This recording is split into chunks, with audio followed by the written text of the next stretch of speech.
We are on Terumot Perichet Mishnah Tet, and we're continuing to discuss interesting dilemmas.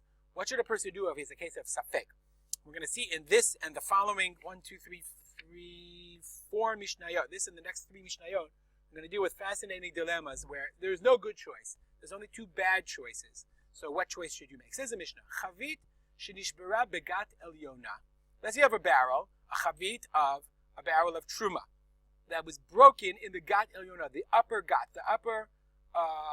wine press. It just so happens that I just took a deal today, and we were in Gat, literally Gat. It was a tale, and it was called the old Plishti city of Gat, and we were pretty sure that we saw an ancient wine press, okay? So this is a picture I saw on the interwebs, very useful, of an ancient Gat, okay? And it's pretty straightforward. They would stomp on the wine here. It had a place where the liquid would then gather, and then it would be collected in a smaller. There would be a little charitz, a little, small. Let's make it. Can I see it better? Small. Let's leave it that way. Okay, a small ditch or whatever. Okay, a small indentation where the wine would flow, and this was the bor isuf. So there were actually some. I've seen 2, but you can also see sometimes 3. Wells.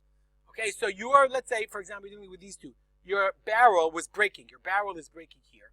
Okay, so you have Terumah here that's about to drip down over here. Okay, that's the following. V'atachtona tamei, and in this bottom area there is chullin tamei. So what's going to happen if you allow the wine to flow down to here? If you don't stop it with something, okay, then it's going to mix into here, and you're going to have Terumah tamei. You're going to have Terumah tamei wine. So it says the Mishnah, Chavit shenishbara begat elyona v'atachtona tamei. Modeh Rabbi Eliezer, Rabbi Yoshua. Rabbi Eliezer and Rabbi Yoshua agree. She'im yecholim lahatzil mimenu revi'it b'tahara yatzil. So here's the problem. The wine that's tahor broke, okay, and there's tamei wine here. If I leave it, it's going to drip down, it's going to flow into here, and the whole thing's going to become tamei. But I have tamei kelim. The only way for me to stop this now from dripping down is I have tamei kelim. So if I stop it myself, the wine will become tamei.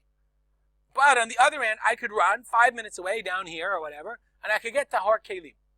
But if I do that, then the wine is going to flow itself, and there's going to be Terumah tamei here. So the question is the following. Do I run and try to save a sum of the Terumah b'tahara, or do I use my tamei hands or my tamei kelim that I have right here, this tamei kelim, in order to stop the Terumah tamei, make the Terumah tamei, but prevent it from falling into the chullin? So says the Mishnah. Rabbi Eliezer, Rabbi Yoshua, they both agree. If I can save a revi'it b'tahara, then yatzil. Then they both agree that if I can save at least a revi'it in here into b'tahara, then I should do it, even though wine is going to drip here and ruin all of this truma and this chullin. V'imla, but if not, Rabbi Eliezer says tered v'titamei. You should, if you don't have, let's look at the bar. Okay, you can say the bar tenura. If you can go get kelim, some vessel. Before all of it gets lost in this tamei, yatzil. You should do that. You should go find your tahor kli and save it. Even though in the process, you're going to lose all your chullin. Nonetheless, you should not actively make the Terumah tamei in order to save your chullin. Since I can save a revi'it to davar chashuv. So therefore, if I can run and quickly get one kli, if I can save a revi'it from here, I should do it, even though this is going to become tamei and the chullin is gone. But im lav, if not, then we have a machloket. Im lav, Rabbi Eliezer says tered v'ti tamei. I should actively make my Terumah tahora tamei and prevent it from falling into the lower pit. V'al yitamenu tered v'titma. Okay. V'al yitamena biyadav. Rabbi Eliezer says. Okay, I'm sorry. Let's read it carefully. V'imlav Rabbi Eliezer says tered v'titama. You should not enter into this or use your hands or touch this wine. Allow it to drip down and make the chullin tamei. Don't actively make it tamei.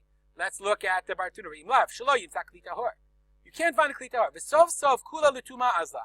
Whether, no matter what you do, this truma is going to become tamei. Either I'm going to actively make it tamei by collecting it with tamei kelim and prevent it from dripping down into here, or if I don't do anything, it's going to become tamei. So do I take a passive stance and make everything tamei, or do I actively make my truma tameya into something truma tameya, but then save my chullin? So here he says, okay, 1 second. Maha plige. The Bartuna says this is an argument. Rabbi Yoshua v'savar yitamenu b'yad. Rabbi Yoshua says it's going to get to become tamei anyway, so you might as well make the truma tahor and save the chullin. As we're going to see that they argue. Rabbi Yoshua argues in the next Mishnah. Rabbi Eliezer savar, this it says, avagav sof kula l'tuma azil, even though they're all going to become tamei anyway, lo yitamenu b'yad l'atzil chullin. You can't actively make it tamei in order to save your chullin. Rather, leave it, and whatever happens, happens. You can't do it actively. We'll stop here. If you have any comments or questions, please feel free to contact me at rspolter@gmail.com. We'll dedicate our learning to the memory of my father, Rav Simcha ben Yitzchak Kalman. Have a great day.